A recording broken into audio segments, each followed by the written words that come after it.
Good morning, everybody. Happy Monday to all of you out there. I come to you this morning now to read you the show notes for my just released episode for Self-Love, the Holistic Approach to, because I think that it can give you a much deeper understanding as to what this mission is that this lady is on here. So let me get into it.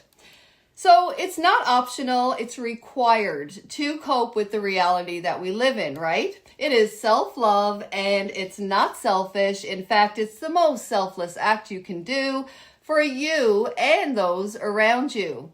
That's because a self-loved individual is pleasant to be around and pleasant to actually be. So based on that, we can now drop the notion that pouring in is somehow vain or egotistical, right? And that we must do that if we want to calmly and logically move through this body, mind, and spirit and keep it healthy. That's the goal, right?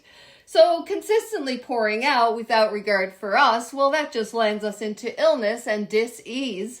Ultimately, that's the no-win situation we end up in. And as a nurse, I've witnessed many, many times that a key determinant of negative health outcomes is self-neglect. It's an obvious finding for me for sure. People being presented with warning signs, right? Sometimes getting to a point where they're screaming at you. And then, you depend on this fictitious tomorrow showing up. And then very sadly, of course, the opportune time to intervene goes away. And that is very sad, a sad, sad reality. When you could have, right? You could have picked something up.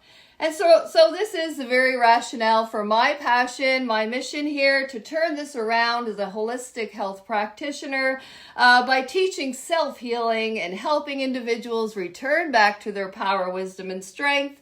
That is AKA yourself. And that's the only living space which is conducive to never dropping the ball on your health. And it stops this cyclic thing that we are doing when we are just returning back to get treatment upon treatment upon treatment. This is curative. So if it's true health that you seek, the answer has been with you all along. You're the self-healer, because when we reconnect with that self-love, my friends, something else shows up in us in time, and that is a drive to care for yourself diligently and never ever dwindles or fades away. You don't drop the ball, you keep it, and you never let go of it in this life anyway. So if you want to join me, find you, and never look back, I am here for you.